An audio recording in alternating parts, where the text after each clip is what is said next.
నమస్తే, welcome to question hour. తమిళనాడుకు కాబోయే ముఖ్యమంత్రి ఎవరు? తమిళ రాజకీయాల్లో కొత్త హీరో ఎవరు? టీవీకే విజయ, డిఎంకే స్టాలినా? ఇదేం ప్రశ్న అనుకోకండి. అక్కడ చాలా వ్యూహాత్మకంగా అడుగులు పడుతూ ఉన్నాయి. గెలిచిన నాయకుడు తంటాలు పడుతూ ఉంటే ఇక ఓడిన లీడర్ బిందాస్ గా ఉన్నారా? అతిపెద్ద పార్టీగా అవతరించిన విజయ్ సీఎం పీఠం కోసం చెయ్యని ప్రయత్నం లేదా? ఆచితూచి అడుగులు వేస్తున్నారా? అదే సమయంలో ప్రత్యర్థులకు మాస్ వార్నింగ్ సైతం ఇప్పించారు. గవర్నర్ వ్యవస్థ పైన మరొకసారి చర్చలు అవతీశారు.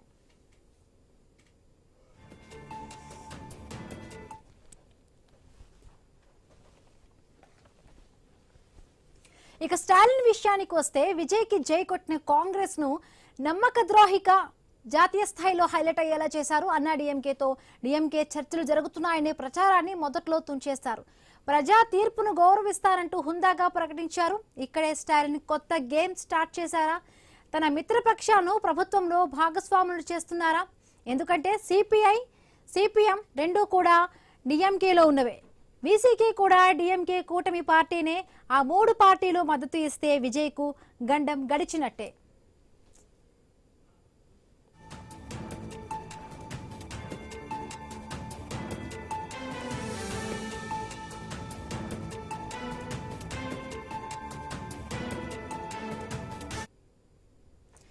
అన్నీ అనుకున్నట్టు జరిగితే విజయ్ ముఖ్యమంత్రి అవుతారు. అంతటితో కథ సమాప్తం కాదు. కొత్త కథ అక్కడి నుండే మొదలవుతుంది. స్టాలిన్ మిత్రులు విజయ్ ప్రభుత్వంలో ఉంటారు. అక్కడ ఏం జరుగుతుందో తనకు తెలుస్తూ ఉంటుంది. ఇక రెండవ అతిపెద్ద పార్టీగా ప్రధాన ప్రతిపక్ష పాత్ర డిఎంకేకు దక్కుతుంది. దశాబ్దాలు బద్ధశత్రువుగా ఉన్న అన్నా డిఎంకేతో స్నేహం కోసం అరుణు చాచలేదనే క్రెడిట్ కూడా స్టాలిన్ సొంతమవుతుంది.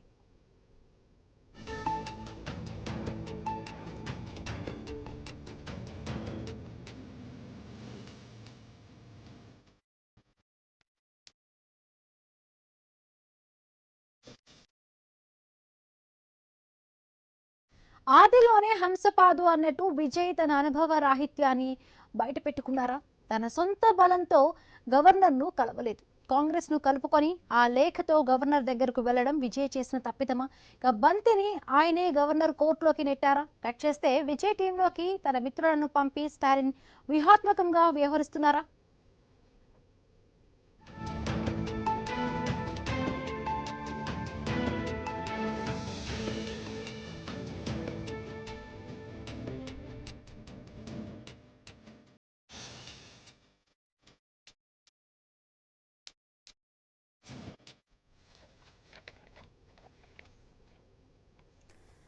ఇక తమిళనాడులో కూడా క్షణక్షణం కూడా ఉత్కంఠమైన రాజకీయాలు కొనసాగుతూనే సింగిల్ లార్జెస్ట్ పార్టీగా కూడా టీవీకే తన సాధించినా కూడా గవర్నర్ దగ్గరికి 2-3 సార్లు వెళ్ళినా కూడా సరైన మెజారిటీ లేకపోవడంతో వెనక్కి పంపించిన పరిస్థితి. ఈ నేపథ్యంలో కొంత లెఫ్ట్ పార్టీలు కాంగ్రెస్లో మద్దతు ఇచ్చినా కూడా ఇంకా సరైన మెజారిటీ లేదంటూ కూడా గవర్నర్తో మీటింగ్ కలిసినా కూడా 2-3 సార్లు వాయిదా పడింది. తన ప్రమాణ స్వీకారం కూడా వాయిదా పడింది. ముఖ్యంగా కూడా గవర్నర్ పాత్ర పైన కూడా చాలా వరకు కూడా విమర్శలు వస్తూ ఉన్నాయి. ఇంత మ్యాండేట్ వచ్చినా కూడా ఎందుకు విజయ్కు ప్రభుత్వాన్ని ఏర్పాటు చేయడానికి కూడా ఇవ్వడం లేదు? ఇది అసెంబ్లీలో దీనికి సంబంధించి కూడా బల నిరూపణకి అవకాశం ఉంటుంది. బట్ ఇక్కడే ఎందుకు గవర్నర్ తన అధికారాలను ఎందుకు ఇలా చేస్తున్నారంటూ కూడా విమర్శలు వస్తూ ఉన్నాయి. రైట్, బీజేపీ అధికార ప్రతినిధి ఏపీ బీజేపీ మీడియా ప్రతినిధి పోతిరెడ్డి కృష్ణకాంత్ గారు జాయిన్ అయ్యారు. అలాగే మరి కాసేపట్లో మధుసూదన్ రావు గారు విశ్లేషకులు కూడా జాయిన్ అవుతారు. నమస్తే అండి పోతిరెడ్డి కృష్ణకాంత్ గారు.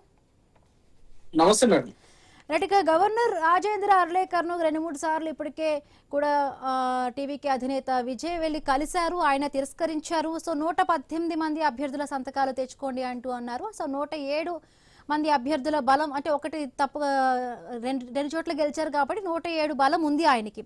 సో ఈ నేపథ్యంలో గవర్నర్ పాత్ర పైన కూడా చాలా విమర్శలు వస్తున్నాయి. ఇంకొకటి చాలా వరకు కూడా రాజకీయ పక్షపాతం చూపిస్తున్నారంటూ కూడా మాజీ అటార్నీ జనరల్ ముకుల్ రోహత్గి కూడా ఇందాకే కొన్ని కామెంట్స్ చేశారు. గవర్నరే వెళ్ళాలి, ప్రభుత్వ ఏర్పాటుకు సంబంధించి కూడా ఆయన ఆహ్వానం పలకాలి టీవీకే చీఫ్ విజయ్ను. సో ఇది కరెక్ట్ కాదంటూ కూడా ఆయన కూడా కొన్ని మాటలు మాట్లాడినాక న్యూస్ లో మనం చూసాం. ఇప్పుడు ఒకటి మొబిల్ గారు, ఇక్కడ ఏంటంటే గవర్నర్ గారు ఒక రాజ్యాంగబద్ధంగా ఓన్ గా ఫామ్ అయిన ఒక కాన్స్టిట్యూషనల్ అథారిటీ. సో ఆయనకి ఏ పార్టీకి సంబంధం ఉండదు. He is not any political party worker. Is very independent body. ఆయనకంటూ ఓన్ సపరేట్ డిస్క్రిషనరీ పవర్స్ ఉంటే he's form through the constitution, అంటే ఒక కాన్స్టిట్యూషనల్ అథారిటీ ఆయన. సో ఆయన ఏదైతే కరెక్టో ఒక విచక్షణ అధికారాలు అంటాం మన తెలుగు భాషలో. సో విచక్షణ అధికారం ప్రకారం డిస్క్రిషనరీ పవర్స్ ప్రకారం ఇవాళ రోజు ఆయన వ్యవహరిస్తున్నారు. ఇందులో ఏ పార్టీకి సంబంధం లేదు. అక్కడ క్లియర్ గా ఏంటంటే అంటే ఒకటి మ్యాజిక్ ఫిగర్ ఏంటి అక్కడ 118 సీట్లు. 118 సీట్లు మ్యాజిక్ ఫిగర్ ఉన్నప్పుడు ఈయన కేవలము 107 సీట్లు ఈయన పార్టీకి వచ్చాయి. ప్లస్ ముందే ఈయన ఒక తొందరపాటుతనమో ఏదో మరి డైరెక్ట్ గా కాంగ్రెస్ ఏదైతే పూర్తి మెజారిటీ రాలేదో దానికి కూడా కేవలం 5 సీట్లు వచ్చాయి. ఆ కాంగ్రెస్ కండవా కప్పుకొని వెళ్ళి దాంతో అలయన్స్ కి వెళ్ళిపోయారు. సరే కొన్ని కాంగ్రెస్ కండవా కప్పుకున్నారు, ఒక కొలిషన్ గవర్నమెంట్ ఫామ్ చేద్దాం అనుకుంటే దట్స్ వెరీ గుడ్ థింగ్. కానీ అక్కడ కూడా ఫుల్ గా మీకు 118 సీట్లు రాలే కదా, 112 సీట్లు మాత్రమే వచ్చాయి. సో 112 సీట్లతో అవి పట్టుకొని మీరు గవర్నర్ గారి దగ్గరికి వెళ్తే గవర్నర్ గారు ఏమడుగుతున్నారు? ఫ్లోర్ టెస్ట్ చేసే అధికారం గవర్నర్ గారికి లోక్ భవన్ లో లేదు. అది అందరికీ తెలుసు. గవర్నర్ గారు కూడా అదే మాట అంటున్నారు. ఫ్లోర్ టెస్ట్ ఏం చేయట్లేదు. కాకపోతే ఎప్పుడైనా సరే కొలిషన్ గవర్నమెంట్ మీరు సింగిల్ గా నుంచొని సింగిల్ లార్జెస్ట్ పార్టీ కింద మీకు ఇవాళ రోజు మ్యాండేట్ వచ్చిన తర్వాత ఇప్పుడు కొలిషన్ గవర్నమెంట్ ఫామ్ చేద్దాం అనుకుంటున్నప్పుడు ఏ పార్టీ ఎమ్మెల్యేలు మీకు మద్దతు ప్రకటించే అన్నది ఆన్ పేపర్ ఇవ్వండి అంటున్నారు, పత్రాల్లో ఇవ్వండి అంటారు. అది జనరల్ గా జరిగే ఒక ప్రక్రియ. ఆన్ పేపరే అడుగుతారు. ఇంతకు ముందు మీరు ఇదివరకు ఎప్పుడైనా ఈ కొలిషన్ గవర్నమెంట్ ఫామ్ అయినప్పుడు ప్రతి గవర్నర్ గారు అడిగిన పద్ధతి అది. అందుకని దీని ప్రకారం కూడా దాని ప్రకారం అయినా ఆన్ పేపర్ ఇవ్వండి అంటున్నారు. ఆన్ పేపర్ విజయ్ గారు కేవలం 112 మంది ఎమ్మెల్యేనే చూపించగలుగుతున్నారు.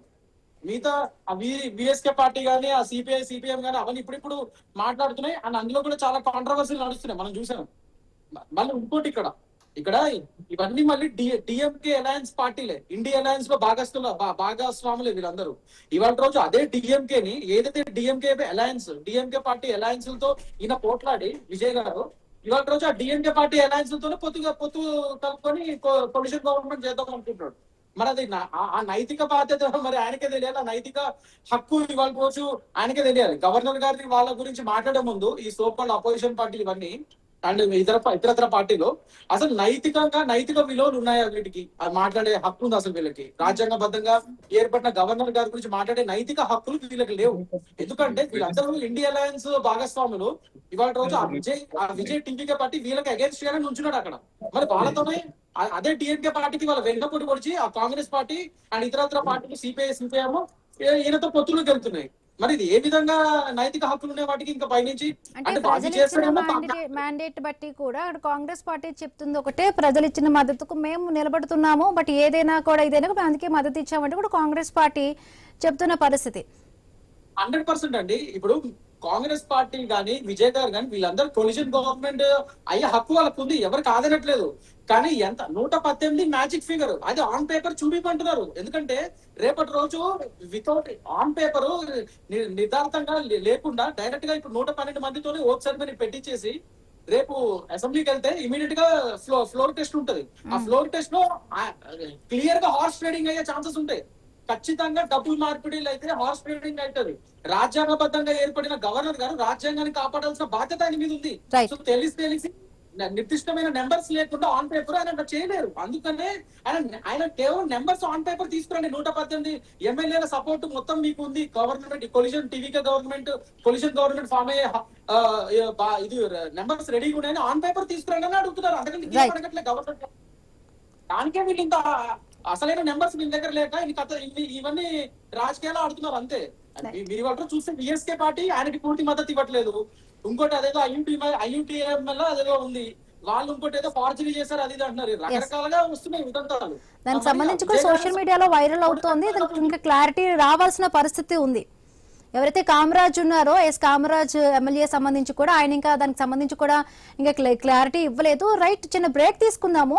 సో బిఫోర్ దట్ అంటే ఏంటి, కాంగ్రెస్ పార్టీతో కలిసి విజయ్ కలిసి గవర్నర్ ని కలవటం వల్ల కూడా మొత్తంగా కూడా ఆ బంతిని గవర్నర్ కోర్టులో వేసిన పరిధిగా కూడా విజయ్ చేసిన తప్పిదమా అంటూ కూడా చాలా వరకు కూడా కొన్ని విశ్లేషణలు వస్తున్నాయి. మాట్లాడదాము. ఓడిపోయినా కూడా స్టాలిన్ చాలా వ్యూహాత్మకంగా కూడా వేస్తున్నట్టుగా తెలుస్తోంది ఇక్కడ. అంటే మొదట మనం కొన్ని న్యూసెస్ వచ్చాయి, డిఎంకే అన్నాడీఎంకే కలిసి టీవీకే విజయ్ ని బ్లాక్ చేస్తారు అనుకుంటూ కొన్ని వార్తలు వచ్చిన నేపథ్యంలో అటు ప్రజల నుంచి సరైన ఆదరణ వస్తుందో లేదా కొంత విమర్శలు ఎదుర్కోవాల్సి వస్తుంది కాబట్టి కొంత దానికి సంబంధించి కూడా డిఎంకే ఒక క్లారిటీ ఇచ్చింది. మేము డెఫినెట్ గా కూడా సపోర్ట్ చేస్తాము ఒక 6 నెలల పాటు కూడా విజయ్కి టైం ఇస్తామంటూ కూడా స్టాలిన్ చెప్పారు. ఇవాళ కూడా గవర్నర్ ను కలిశారు స్టాలిన్. కలిసి ప్రభుత్వ ఏర్పాటుకు సంబంధించి కూడా గవర్నర్కు విన్నవించుకున్నారు. ఇంకా పరిపాలనకు సంబంధించి కూడా ఇబ్బందులు తలెత్తుతాయి, అధికారం ఏర్పడే ప్రభుత్వ ఏర్పాటు దిశగా కూడా ఆలోచించండి అంటూ కూడా గవర్నర్కి విన్నవించుకున్న పరిస్థితి. సో ఎట్లా చూడాలంటే ఒకవైపు విజయ్ గెలిచినా కూడా ప్రభుత్వ ఏర్పాటుకు చాలా వరకు కూడా ఇబ్బందులు పడుతున్న పరిస్థితి. ఓడిపోయినా కూడా స్టాలిన్ చాలా వరకు వ్యూహాత్మకంగా కూడా అడుగులు వేశారు. తన పార్టీలోనే అలయన్స్ లో ఉన్న వాళ్ళందరినీ కూడా ముందు పెట్టి ఆయన ఏమైనా చక్రం తిప్పుతున్నట్టుగా కూడా మొత్తం సినారియో చూస్తే మనకి అర్థమవుతోంది. రైట్, కరెక్ట్ మీరు మాట్లాడేది. కాంగ్రెస్ పార్టీని ముందుగా పంపించి డిఎంకే పెద్ద కుట్రకు తెరలేపింది. ఈ విజయ్ రాజకీయాల్లో కొత్త కాబట్టి తనకి 108, ఇంకొకటి అతను రిజైన్ చేస్తే 107 ఉంటాయి కావచ్చు బహుశా. వచ్చినప్పటికి కూడా ఆయన ప్రభుత్వాన్ని ఏర్పాటు చేయడంలో విఫలం అవుతా ఉన్నాడు. కారణం ఏంటంటే కాంగ్రెస్ పార్టీలోని జతగట్టి ఆయన గవర్నర్ దగ్గర పోవడం అనేది అదొక పెద్ద పొరపాటు చేసింది. అంటే ఆ 5 కాంగ్రెస్ సీట్లతోటి ప్రభుత్వం ఏర్పాటు కాదు. ఎందుకంటే గవర్నర్ నీకు ఉన్నటువంటి మెజారిటీ ఏదైతుందో అది చూపించాలి, చూపించుకుంటేనే ఇంతకుముందు మిత్రుడు చెప్పినట్టుగా అంటే మెజారిటీ పేపర్ మీద చూపిస్తే నేను పిలవడానికి సిద్ధంగా ఉన్నానని చెప్పి గవర్నర్ చాలా రోజుల నుంచి 4-5 రోజుల నుంచి అదే చెప్తా ఉన్నారు. దానికి విజయ్ కూడా పోతా ఉన్నాడు, వస్తా ఉన్నాడు. ఎక్కడ కూడా విజయ్కి గవర్నర్ మధ్యలో ఎక్కడ కాంట్రవర్సీ లేదు. విజయ్ కూడా గవర్నర్ ఎక్కడ కూడా విమర్శ చేసినట్టు కూడా మనకు రాలేదు నిన్నటి వరకు. కానీ ఇలా స్టాలిన్ కాంగ్రెస్ సంబంధించినటువంటి నాయకత్వం వీళ్ళు మాత్రమే గవర్నర్ తీవ్రమైనటువంటి విమర్శ చేస్తున్నారు. మరొక రాజ్యాంగ పరిధిలో పనిచేసేటువంటి గవర్నర్ ఆచితూచి రాజ్యాంగబద్ధంగా ఈ రాజ్యాంగ లోబడి వారు పనిచేస్తున్నట్టుగానే మనం ఇక్కడ భావించాలి. ఇంకోటి ఇక్కడ ఈ వీసీకే కాంగ్రెస్ 2 కలిసినా కూడా ఇక్కడ సంపూర్ణంగా ప్రభుత్వాన్ని ఏర్పాటు చేసేటువంటి అవకాశాలు లేవు. ఇప్పటికే మళ్ళీ వీసీకే నాకు ఉప ముఖ్యమంత్రి పదవి ఇవ్వాలని చెప్పి కమ్యూనిస్టులు కోరడము, ఈ కమ్యూనిస్టు కోరడమే కాకుండా స్టాలిన్ మన విజయ్ ముఖ్యమంత్రి ఎవరైతే కాబోయే అభ్యర్థి విజయ్ ఉన్నారో టీవీకే పార్టీకి సంబంధించి వారు 2 సీట్లలో గెలిచిన సందర్భంలో ఒక సీటును అతను వెకెట్ చేశారు. ఇట్లా రాజీనామా చేయాల్సి ఉంటుంది. ఆ సీట్ కూడా మాకే ఇవ్వాలని చెప్పి ఒక గొంతమ్మ కోరిక ముందు పెట్టడము, ఈ యొక్క ఉప ముఖ్యమంత్రి పదవి కూడా మాకే రావాలని చెప్పి అడుగుతున్నటువంటి విధానం ఏదైతే ఉన్నదో దాన్ని ఇలా టీవీకే పార్టీ వాళ్ళు ఓర్చుకోవడం లేదు. ఇప్పటి నుంచే బ్లాక్ మెయిల్ రాజకీయాలు మొదలైనవని చెప్పి వారు కూడా ఆలోచనలో పడ్డారు. ఒకవేళ ఇప్పుడు డిఎంకే స్టాలిన్ గవర్నర్ దగ్గరికి వెళ్ళి ప్రభుత్వాన్ని ఏర్పాటు చేయాలి, సంక్షేమ పథకాలు ఇవన్నీ కూడా పాలన స్తంభింపబడ్డదని చెప్పి ఈ కొత్త రాజకీయానికి తెరలేపిండు డిఎంకే. వాళ్ళు అసలు పార్టీ గెలిచిందే డిఎంకే యొక్క లోపభూయిష్టమైనటువంటి పరిపాలన, ఆయన చేస్తున్నటువంటి అవినీతి, అక్రమాలు, దౌర్జన్యాలు, సనాతన ధర్మం మీద చేసిన దాడులు, ఒక వర్గానికి కొమ్ముగాయడము, వీటి మీదనే మాట్లాడుతూనే టీవీకే పార్టీ గెలిచింది. కాబట్టి ఖచ్చితంగా ఈ రెండింటి మధ్య ఒక రేఖ ఉన్నది. ఈ రేఖను క్రాస్ చేసి టీవీకే అనేది తీసుకుంటారా అనేది ఇక్కడ క్వశ్చన్ మార్క్. ఎందుకంటే వాళ్ళ టీవీకే పార్టీ ఇప్పటికి కూడా మాకు మద్దతు ఇవ్వండి, మద్దతు తెలపండి అని చెప్పి ఆయన బహిరంగ స్టేట్మెంట్ ఇవ్వడం లేదు. అన్నా ఏఐడిఎంకే సంబంధించి ఏఐడిఎంకే తోటే జత కడితేనే ఏమన్నా దీనికి మనగడకు వచ్చే అవకాశం ఉంటది.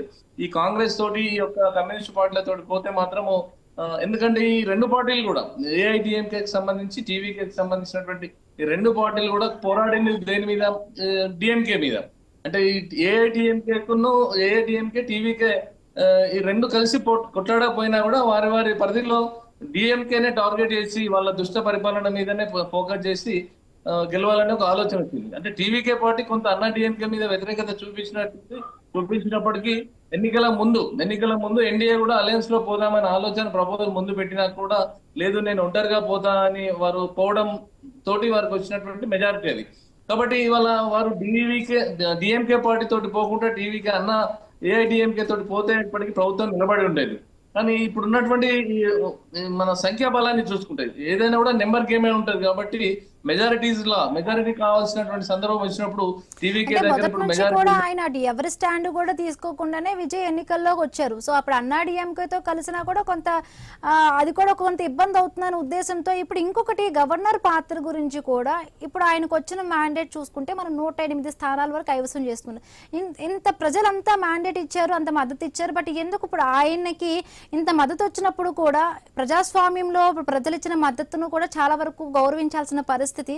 బట్ ఇందాక మాట్లాడుతూ కూడా మాజీ అటార్నీ జనరల్ ఆయన కూడా ఆయన కూడా చెప్పారు, ఒక మాట మాట్లాడుతూ కూడా ముకుల్ రోహత్కి కూడా అన్నారు అసలు ఈ గవర్నరే కాల్ చేయాలి, కాల్ చేసి ప్రభుత్వానికి ఏర్పాటు చేయడం కోసం విజయ్కి అవకాశం ఇవ్వాలంటూ కూడా ఆయన మాట్లాడడం కూడా జరిగింది.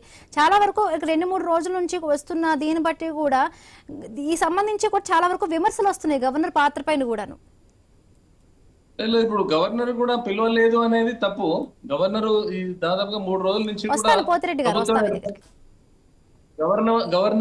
గవర్నర్ ఆల్రెడీ టీవీకే పార్టీ అధినేత విజయ్ ని ప్రభుత్వం ఏర్పాటు చేయడానికి మెజారిటీ తోటి రమ్మని చెప్తా ఉన్నారు. అంటే ఇప్పుడు ఒక ఎక్కడైనా కూడా నెంబర్ గెయినింగ్ అంటే మెజారిటీ ఉంటేనే ప్రభుత్వం ఏర్పాటు చేయొచ్చు. దానివల్ల మెజారిటీకి సరిపోయినటువంటి సంఖ్యాబలం వీరికి లేదు. కాబట్టి ఈ 3-4 రోజుల నుంచి కూడా వీళ్ళ గవర్నర్ ఏమంటాడు, సర్కారియా కమిషన్ చెప్పినట్టు బట్టి కూడా ఇంతకు మిత్రుడు చెప్పినట్టుగా కూడా ఫ్లోర్ టెస్ట్ కూడా పెడతారు, పోల్ టెస్ట్ పెడతారు, ఈ ఓటింగ్ కూడా ఉంటది, ఓట్ పోల్ సపోర్ట్ కూడా ఒక కార్యక్రమం ఉంటది. ఇవన్నీ చేయాలంటే కూడా టీవీకే పార్టీకి కొంత సంఖ్యాబలాన్ని అక్కడ పేపర్ మీద చూపించాల్సినట్టు అవసరం ఉంది. అక్కడ ఆయన విఫలం అవుతుండు.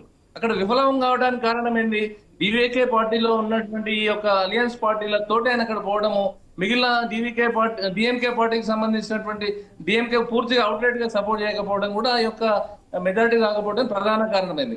ఇక్కడ ఈ 2 అంశాలు ఉన్నాయండి. ఇప్పుడు ఇక్కడ వారి ప్రభుత్వం నిలబడాలి, వారి ప్రమాణ స్వీకారం కావాలి, ముఖ్యమంత్రి కావాలంటే స్టాలిన్ తోటి కలిసిపోతే మాత్రం తమిళనాడు ప్రజలు విజయ్ ని మాత్రం ఒప్పుకోలేరు. ఎందుకంటే ఈ యొక్క స్టాలిన్ ప్రభుత్వం మీద పోరాటం చేస్తేనే, ఈ 2 సంవత్సరాలు పోరాటం చేస్తేనే అతనికి అంత అఖండమైనటువంటి విజయాన్ని చేకూర్చారు. కాబట్టి విజయ్ కూడా డిఎంకేతో కలిసిపోవడానికి నాకు తెలిసి ఆయన ఇష్టంగా ఉండకపోవచ్చు. పోతే ఏమన్నా ఇంకా అన్నా డిఎంకే తోటి ఏమన్నా అంటే కలిసిపోయేటువంటి అవకాశాలు ఉన్నాయి. ఇంకొక పార్టీ ఏదైతే ఉంది పిఎంకేకి సంబంధించినటువంటి 4 ఎన్డీఏ అలయన్స్ లో ఉన్నటువంటి వాళ్ళు ఇట్లా రామదాసు గ్రూప్ వాళ్ళు ఒకవేళ వస్తే ఇట్లా ఖచ్చితంగా గవర్నమెంట్ నిలబడేటువంటి అవకాశం ఉన్నది. ఆ ప్రయత్నం ఎన్డీఏ వాళ్ళతో కలుపుకొని మన ముందు మూగల్లో ఉన్నటువంటి రాజకీయ సమీకరణలను చెప్పి వాళ్ళని అడిగి రిక్వెస్ట్ చేస్తే ఖచ్చితంగా ఆయన ప్రభుత్వం నిలబడే అవకాశం. ఆ దిశగా ఆయన పూనుకున్నట్టు కానీ రిక్వెస్ట్ చేస్తున్నట్టు కానీ ఎక్కడ కూడా కనబడతలేదు. ఇవాళ ఏఐటిఎంకి సంబంధించిన మన పలయ స్వామికి సంబంధించినటువంటి గ్రూప్ కూడా క్యాంపు రాజకీయాల నుంచి వాళ్ళు బయటికి వచ్చినట్టు కూడా తెలుస్తా ఉన్నది. మరి ఇవాళ వాళ్ళు బయటకు వచ్చి మరి వాళ్ళ అక్కడ ఉన్నటువంటి మరి విజయ్ తోటి మాట్లాడతారా, ఏం జరుగుతుంది, మరి ఎన్డీఏ అలయన్స్ కి వెళ్ళిపోతాడా, అంటే రేపు డబుల్ ఇంజన్ సర్కార్ రావాలని చెప్పి వాళ్ళ బీజేపీ సీరియస్ గా అమిత్ షా చెప్తున్నటువంటి సందర్భంలో ఒకవేళ విజయ్ కూడా తను చెప్పినటువంటి 1,00,000 కోట్ల బడ్జెట్ అంటే అమలుకు ఆచరణకు సాధ్యం కానటువంటి ఏవైతే ఇవాళ పెట్టిండో మేనిఫెస్టో పెట్టి ఎన్నికలలో గెలిచిండో మరి అందులో కొన్నైనా కూడా ఇవాళ సక్సెస్ కావాలి, తమిళనాడు భవిష్యత్తు, తమిళనాడు డెవలప్ కావాలనే ఆలోచన ఆయనకి ఏమాత్రం ఉన్నా కూడా ఖచ్చితంగా డబుల్ ఇంజన్ సర్కార్ అని చెప్తున్నటువంటి ఎన్డీఏతో భాగస్వామ్యం అయితేనే ఆయన అనుకున్నటువంటి ఆ ఎన్నికల్లో చెప్పినటువంటి అవన్నీ కూడా సక్సెస్ అయ్యే అవకాశాలు ఉంటాయి.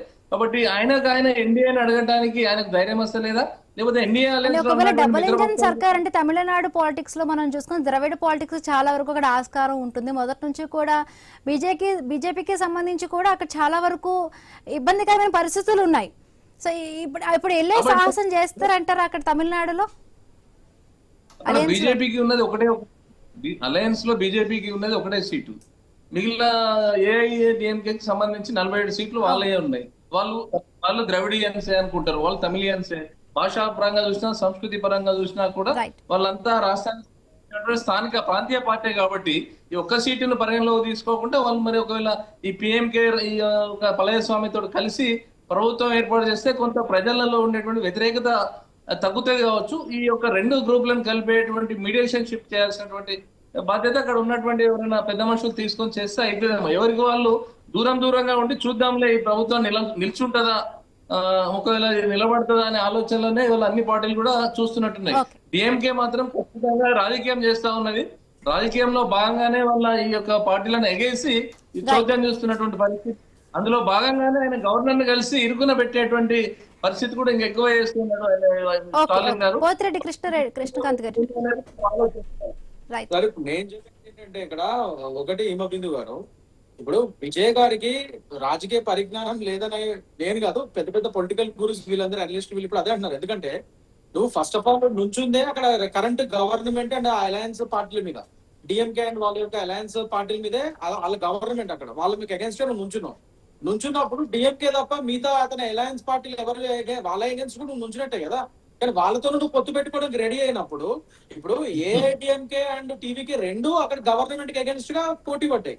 అలాంటప్పుడు నువ్వు ఏఐడిఎంకే తో ఇంకా పొత్తు పెట్టుకుంటే ఇంకా నీకు బాగుంటది. ప్లస్ ఇక్కడ నిర్దిష్టమైన నెంబర్ ఉంది ఆల్రెడీ. ఏఐడిఎంకేకి 47 సీట్లు, మా బీజేపీకి ఒక సీటు, మొత్తం 48 సీట్లు ఉన్నాయి ఇక్కడ. చక్కగా స్టేబుల్ గవర్నమెంట్ వచ్చేది. ముఖ్యంగా తమిళనాడు సీట్లు మనకి మీకు డిఎంకే పార్టీ కలుపుకొని 53 ఉన్నాయి ఎన్డీఏ అలయన్స్ లో. ఎంపీ ఓకే, నేను అంటుంది ఇప్పుడు ఎమ్మెల్యే సీట్ల గురించి. ఇప్పుడు వినైనది 47 సీట్లు ఉన్నాయి ఏఐడిఎంకే, బీజేపీకి ఒక సీటు, మొత్తం 48 సీట్లు. 48 ఇంకా 4 పిఎంకే ఉన్నాయి. Okay, yeah PMK, yes. So ఇప్పుడు మొత్తం అంతా కలిపి అదే అంటారు, మొత్తం అంతా అలయన్స్, ఎన్డీఏ అలయన్స్ అన్ని కలుపుకొని ఇక్కడ మీకు ఇన్ని నిర్దిష్టమైన స్టేబుల్ గవర్నమెంట్ వచ్చేది. ఒక తమిళనాడు ప్రజలు కోరుకున్నది అదే కదా, ఒక స్టేబుల్ గవర్నమెంట్, మీరే సీఎం అయ్యేవాళ్ళు, విజయ్ గారే అయ్యేవాళ్ళు. ఇట్లా అలయన్స్ వచ్చుంటే ఒక ఆలోచన పరంగా చేసుకుంటే బాగుండేది. ఇప్పుడు మీరు నైతికంగా ఎక్కడ కరెక్ట్ అయ్యారు? కాంగ్రెస్ లోను ఇతర సిపిఎం వాళ్ళు గవర్నమెంట్ ఉన్నారు ఒక విధంగా, మొన్నటి డిఎంకే అలయన్స్ ఉండే వాళ్ళతో మీరు మళ్ళీ పొత్తు పెట్టుకోవడం మీనింగ్ వస్తుంది. ప్లస్ వాళ్ళకి నెంబర్స్ కూడా లేవు అక్కడ. దానివల్ల ఏమొచ్చింది? ఇంత సంక్షోభం తప్ప. సో విజయ్ గారి ఆలోచన రాహిత్యం క్లియర్ గా కనబడుతుంది. ఇంకోటి, ఇందాక మిత్రులు అన్నట్టు డిఎంకే కూడా ఇక్కడ పెద్ద గేమ్ ప్లాన్ ఆడుతుంది. అందుకని స్టాలిన్ గారు చాలా తెలివిగా 6 నెలలు ఆయన ఏదో జెంటిల్మెన్ పాలిటిక్స్ ఆడుతున్నట్టు 6 నెలలు టైం ఇవ్వండి విజయ్ గారికి, 6 నెలలు ఇబ్బంది పెట్టద్దు అంటే 6 నెలల తర్వాత ఇబ్బంది పెడదామనే కదా. ఎట్లాగో ఫ్లోర్ టెస్ట్ విన్ కాలేడు, ఎట్లాగో నెంబర్స్ లేవు అక్కడ, ఫ్లోర్ టెస్ట్ కి వెళ్తారు వీళ్ళు. ఈజీగా ఈ లోపల అటు ఇటు తారుమారు చేస్తారు, హార్స్ ట్రేడింగ్ చేస్తారు డిఎంకే వాళ్ళు. సో ఆ విధంగా గవర్నమెంట్ కూల్ చేద్దాం. సేమ్ 2019 మహారాష్ట్రని చేద్దాం, మహారాష్ట్ర ఉద్దంతాన్ని మళ్ళీ రిపీట్ చేద్దాం అనుకుంటారు డిఎంకే వాళ్ళు. అప్పుడు మీకు గుర్తుంటే సేమ్ ఇట్లానే గవర్నర్ గారిని పాపం అప్పుడు ఫడ్నవీస్ గారు, మా బీజేపీకి మెజారిటీ వచ్చింది. సో ఫడ్నవీస్ గారు ప్లస్ ఈయన మా బీజేపీ ఫడ్నవీస్ గారు అండ్ ఈయన అజిత్ పవార్ గారు, వీళ్ళు ఎన్సీపీ ఎమ్మెల్యేస్ మద్దతు ఉందని చెప్పి వీళ్ళు వెళ్ళారు. గవర్నర్ గారు ఆన్ పేపర్ ఇచ్చారు, ఆన్ పేపర్ ఇస్తే సరే అని చెప్పి గవర్నర్ గారు ఓట్ సెరమనీ అయిపోయింది. దాని తర్వాత ఫ్లోర్ టెస్ట్ వెళ్ళారు. ఫ్లోర్ టెస్ట్ కి వెళ్తే ఎన్సీపీ ఎమ్మెల్యేల మద్దతు రాలేదు మాకు, గవర్నమెంట్ పడిపోయింది. ఫడ్నవీస్ గారు రిజైన్ చేయాల్సి వచ్చింది. వెంటనే ఉద్ధవ్ ఠాకరే మళ్ళీ ఎన్సీపీ అండ్ ఇది కాంగ్రెస్ కలిపి ఉద్ధవ్ ఠాకరేని సీఎం చేసి మళ్ళీ గవర్నమెంట్ ఫామ్ చేయలేదా? ఇదే అవుతుంది ఇప్పుడు మళ్ళీ. అందుకనే అప్పుడు కూడా గవర్నర్ గారు మరి ఆన్ పేపర్ ఇచ్చినప్పుడు ఓట్ సెరమనీ అయిపోయింది కదా ఫడ్నవీస్ గారిది. సో అట్లా అంటే కాంగ్రెస్ వాళ్ళు చూడండి, అంటే వాళ్ళ వరకు వస్తేనేమో ఒక హిపోక్రసీ, మన వరకు వస్తే ఒక hypocrisy. Thank you so much అండి కృష్ణకాంత్ గారు, అలాగే మధుసూదన్ రావు గారు డ్రైవ్ లో పాల్గొన్నందుకు. సో ఇది వాళ్ళ question hour. Keep watching I News. మీతోనే మీ వెంట.